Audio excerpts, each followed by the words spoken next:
나폴레온 힐의 성공의 제8법칙 열정.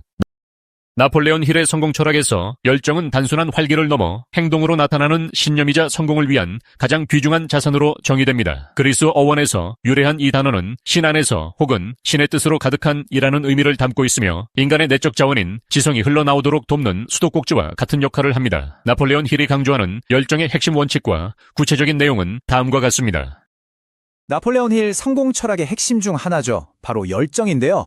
성공한 사람들을 보면 공통점이 있어요. 그들 삶의 엔진, 그 원동력이 바로 이 열정이었다는 거죠. 오늘은 이 열정이라는 힘이 도대체 뭔지 그 본질을 한번 제대로 파헤쳐 보겠습니다.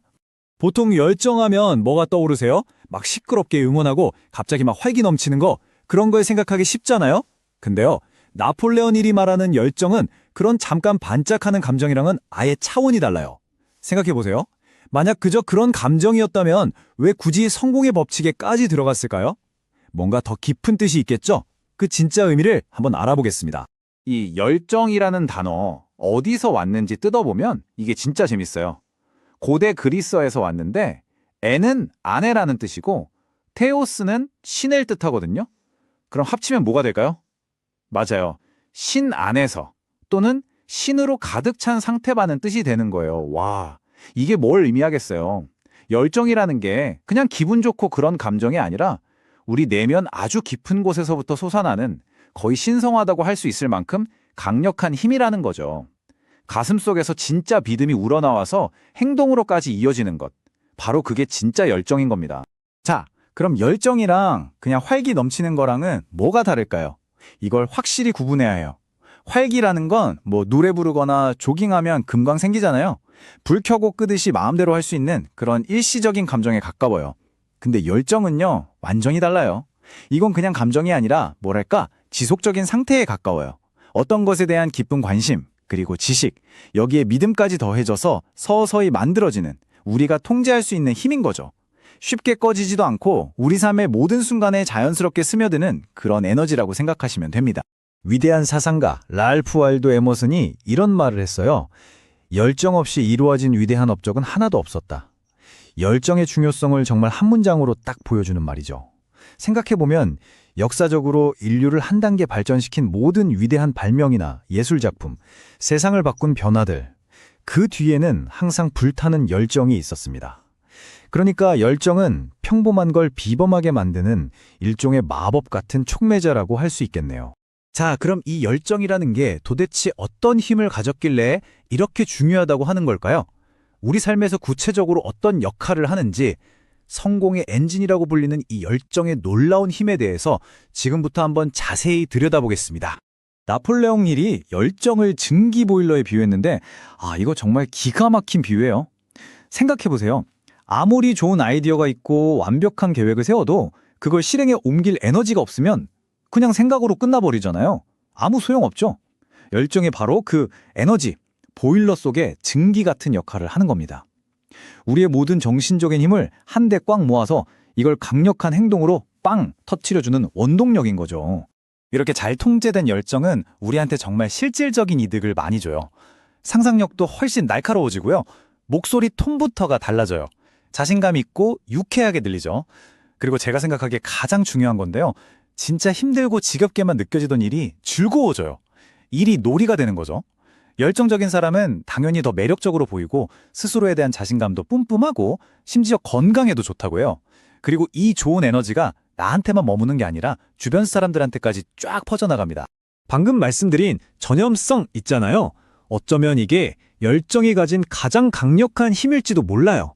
내 열정이 마치 거울처럼 다른 사람한테 그대로 반사되는 거거든요. 예를 들어서 여러분이 어떤 아이디어를 정말 열정적으로 설명하면 듣는 사람도 저거 뭐지? 하고 흥미를 갖게 돼요. 내가 막 신나서 일하면 옆에 있는 동료도 덩달아 긍정적인 자극을 받고요. 이런 식으로 좋은 에너지가 돌고 돌면서 여러분의 영향력은 정말 어마어마하게 커지는 겁니다. 이런 이야기 들으면 나는 원래 그렇게 열정적인 사람이 아닌데 하고 생각하시는 분들 분명히 계실 거예요. 근데요, 전혀 걱정하실 필요 없습니다. 열정은 타고나는 성격 같은 게 아니에요. 얼마든지 개발할 수 있는 기술 같은 겁니다. 자, 그럼 지금부터는 누구나 따라할 수 있는 내 안에 열정을 만들어내는 구체적인 방법들을 단계별로 한번 알아보겠습니다. 자, 첫 번째 단계는요. 아주 명확한 목표를 세우는 거예요. 그냥 부자가 되고 싶다. 이런 막연한 꿈 말고요. 나폴레온 힐이 말하는 확실한 주요 목적을 정해서 반드시 글로 적어야 합니다. 이게 시작이에요. 두 번째는 그 목적을 이루기 위한 구체적인 계획을 짜는 거죠. 세 번째, 이 목표를 생각만 해도 가슴이 뛸 정도로 이건 무조건 해내고 만다는 불타는 욕망으로 바꿔야 해요. 그리고 가장 중요한 네 번째, 나중에 준비되면 해야지 이러지 말고 지금 당장 행동을 시작하는 겁니다. 다섯 번째는 끈기입니다. 꾸준히 계획을 밀고 나가는 거죠. 여섯 번째, 당연히 하다 보면 실패할 때도 있겠죠? 괜찮아요. 일시적인 좌절 때문에 계획을 좀 수정할 수는 있지만 최종 목표 자체를 포기하거나 바꿔서는 절대 안 됩니다. 일곱 번째, 혼자 모든 걸 하려고 하지 마세요. 내 목표를 지지해주고 함께 나아갈 사람들, 마스터마인드 그룹을 만들어서 서로 도움을 주고받는 겁니다. 그리고 여덟 번째, 주변 환경이 정말 중요해요. 맨날 안 된다고 말하는 비관적인 사람들은 좀 멀리하고 긍정적인 에너지를 팍팍 주는 사람들과 어울리세요. 아홉 번째, 열정도 결국은 습관이에요. 매일 목표를 향해서 아주 작은 거라도 좋으니까 행동으로 옮기면서 열정을 내 몸에 익숙한 습관으로 만드는 겁니다. 열 번째는 자기 암시의 힘을 믿는 거예요. 거울 보면서 나는 할 수 있다. 나는 잘 되고 있다. 이렇게 스스로에게 계속 믿음을 심어주는 거죠. 그리고 마지막 11번째, 항상 긍정적인 마음을 유지하는 겁니다. 두려움, 의심, 질투, 이런 부정적인 감정이 가득한 마음에서는 열정이 자라날 수가 없거든요. 자, 이론은 이제 충분히 들은 것 같고요. 이제부터는 이 원칙들이 실제로 한 사람의 인생, 아니 한 가족 전체 운명을 통째로 바꿔놓은 정말 기적 같은 실화를 하나 들려드릴게요. 열정의 힘이 얼마나 대단한지 직접 한번 느껴보시죠. 이 이야기는 놀랍게도 나폴레온 힐, 바로 자기 자신의 이야기입니다. 아주 가난한 산골 마을에 한 소년이 살고 있었어요. 근데 이 소년의 아버지가 사람들 앞에서 아들을 소개할 때마다 입버릇처럼 이렇게 말하는 거예요. 얘요? 얘 우리나라에서 둘째라면 서러울 아주 지독한 말썽쟁이입니다. 라고요. 아이가 뭘 듣고 자랐겠어요. 늘 그런 부정적인 말을 들으니까 정말로 사람들 말처럼 지독한 악동이 되어가고 있었죠. 그런데 어느 날 이 소년에게 새 어머니가 생겼어요. 아버지가 또 늘 하던 대로 아들을 소개했겠죠. 이 녀석이 그 말썽쟁이! 라고요. 근데 이 새어머니가 어떻게 했냐면요. 소년의 얼굴을 두 손으로 딱 감싸고 눈을 똑바로 쳐다보면서 남편에게 아주 단호하게 말했어요. 여보, 당신이 틀렸어요. 이 아이는 말썽쟁이가 아니에요. 단지 자신의 넘치는 열정을 어디에 써야 할지 아직 길을 못 찾았을 뿐인 세상에서 가장 똑똑한 아이라고요. 와, 바로 이 한마디가 모든 걸 바꿔놓는 시작점이었습니다. 이 새어머니의 열정은 정말 전염성이 강했어요. 먼저 남편한테 그 열정을 쏟았죠. 가난하고 글도 잘 몰랐던 남편한테 당신은 이 산골에서 이렇게 늙어갈 사람이 아니에요.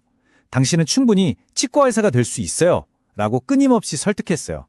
그 불타는 열정 앞에서 나는 나이도 많고 배운 것도 없는데 같은 변명들은 다 힘을 잃었죠. 결국 남편은 38살이라는 나이에 치과대학에 입학했고 우수한 성적으로 졸업까지 해냈습니다.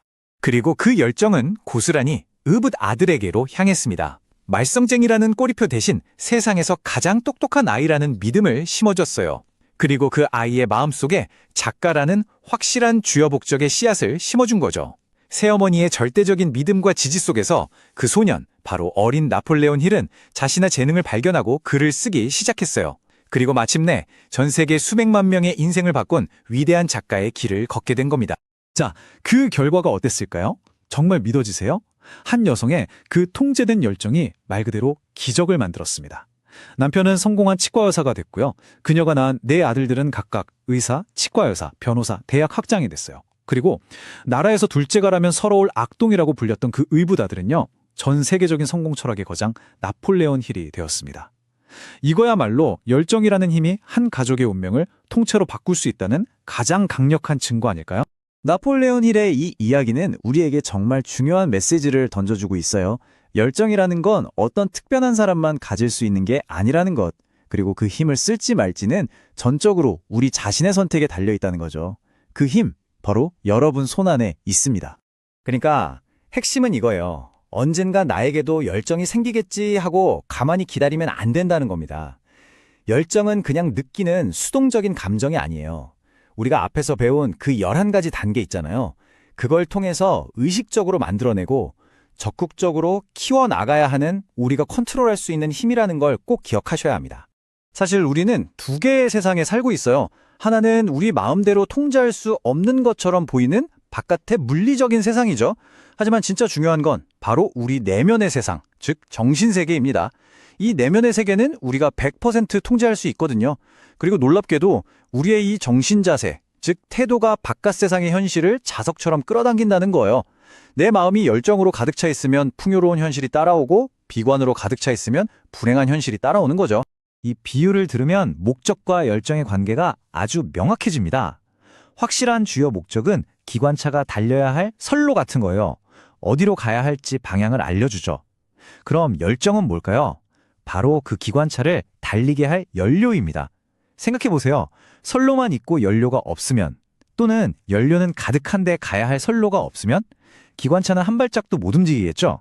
성공하려면 이 목적과 열정 두 가지가 반드시 같이 가야만 합니다. 철강왕 앤드류 카네기도 이런 말을 했어요. 나는 일찍이 희망하는 직위에 대한 열정을 보이지 않은 사람을 승진시킨 적이 없었다. 이게 단순히 개인의 성공을 넘어서 우리가 회사나 사회에서 성공하는데 열정이 얼마나 결정적인지 보여주는 말이죠. 리더들은요, 자기가 맡고 싶어하는 일에 열정을 보이는 사람을 신뢰하고 그런 사람한테 더 큰 기회를 줍니다. 결국 여러분의 열정이 여러분의 능력과 가능성을 보여주는 가장 확실한 증명서가 되는 셈이에요. 자, 오늘 우리는 열정의 진짜 의미가 뭔지, 그 힘이 얼마나 대단한지, 그리고 어떻게 하면 내 안의 열정을 키울 수 있는지까지 알아봤습니다. 이제 공은 여러분에게 넘어갔습니다. 여러분 각자의 마음속에 잠자고 있는 그 성공의 불꽃, 그 열정을 어떻게 깨우고 어떻게 활활 타오르게 만드시겠습니까? 그 답을 찾아나가는 과정이 분명 여러분의 삶을 완전히 바꿔놓을 겁니다. 결론적으로 열정은 마음속에서 할 수 있다고 믿는 것은 이루어질 수 있다는 것을 증명하는 강력한 도구입니다. 확실한 목적이 없는 열정은 연료 없는 기관차와 같지만 통제된 열정이 명확한 목표와 결합할 때 인간은 초자연적인 능력에 접근하며 위대한 업적을 남길 수 있습니다.